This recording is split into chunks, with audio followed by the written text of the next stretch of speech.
Hello everyone, welcome back to our channel. ఈరోజు వచ్చేసి లలిత పారాయణం చదవడానికైతే వెళ్ళాను నేను మా త్రివేణి వాళ్ళ ఇంటికి. తనైతే ఫోన్ చేసింది, ఈరోజు ఫ్రైడే మనం లలిత పారాయణం చదువుకుందాం, అక్కడ ఉన్న అపార్ట్మెంట్ వాళ్ళందరితో కలిసి చదువుదామని చెప్పింది. సరే నేనైతే వెళ్ళాను. ఇంకా అక్కడైతే అమ్మవారిని అయితే రెడీ చేశారు. అమ్మవారిని రెడీ చేసి మిగతా బ్యాలెన్స్ అయితే నేనైతే కంప్లీట్ చేశాను. సో అమ్మవారిని రెడీ చేసిన తర్వాత ఆవిడ ప్రతిమకి ఇంకా రెడీ అయిపోయిన తర్వాత దీపం పెట్టేసుకొని ఇంకా అమ్మవారికి చేసుకొని ఇంకా మనం పూజ అయితే స్టార్ట్ చేద్దాము. 5కి అలా అయితే వాళ్ళ అపార్ట్మెంట్ వాళ్ళందరికీ పిలిచింది. ఇంకా అక్కడికైతే వెళ్ళాము. ఇంకా పూజ అయితే స్టార్ట్ అయింది, అందరూ అయితే వస్తున్నారు. సో అందరూ వచ్చి ఇన్వైట్ చేశారు. అందరికీ కూడా సుగంధ పూజ అంటే ఫస్ట్ వచ్చే ముందే అందరికీ కాళ్ళకి పసుపు రాసి ఆహ్వానిస్తారు కదా, గంధం పెట్టి బొట్టు పెట్టి వాళ్ళనైతే ఇంట్లోకి ఆహ్వానించింది.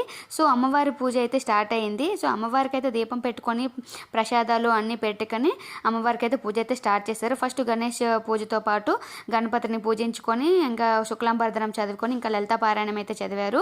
ఇంకా లలిత పారాయణం అయిపోయిన తర్వాత విష్ణునామాలు, గోవిందనామాలు అన్నీ కూడా అష్టోత్తరాలు ఇంకా అన్ని పూజలు కూడా చేశారు. అన్నీ అయిపోయిన తర్వాత లింగాష్టకం, విష్ణు సహస్రనామాలు, వెంకటేశ్వర గోవిందనామాలు ఇంకా అన్నీ కూడా చదివారు. అష్టోత్తరాలు, లలిత పారాయణం మొత్తం చదివారు. మందీప వర్ణన కూడా చదివారు. సో అందరూ అన్ని చదివిన తర్వాత అందరికీ ప్రసాదాలు అయితే ఇచ్చారు. పానకం రెడీ చేశారు. బూర్లు, గొడలు, పరమాన్నము, పప్పు ఇంకా పానకం అన్నీ అయితే అమ్మవారికి అయితే రెడీ చేశారు. తర్వాత మా త్రివేణి అందరికీ తాంబూలం ఇచ్చింది, బ్లౌజ్ పీస్ తాంబూలం ఇచ్చింది.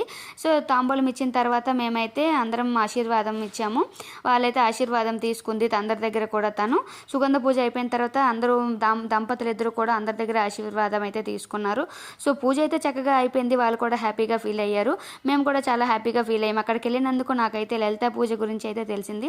యాక్చువల్గా ఇంట్లో ఒక్కరిదాన్నే అయితే పూజ చేసుకోవడం అయితే తెలుసు, కానీ సో ఇలా అపార్ట్మెంట్ వాళ్ళందరూ కూడా లలిత పారాయణం చదువుకొని అంతా మంచిగా, ఇది ఒక థాట్ చాలా బాగుంది కదా ఫ్రెండ్స్. మీరు కూడా చాలా బాగా ఫ్రైడే రోజు ఫ్రీ అయితే మాత్రం అందరూ కూడా ఈ శ్రావణ మాసాలు కూడా వస్తున్నాయి, లలిత పారాయణం చదువుకుంటే చాలా మంచిది. వీడియో నచ్చితే లైక్ చేయండి friends. Thank you for watching.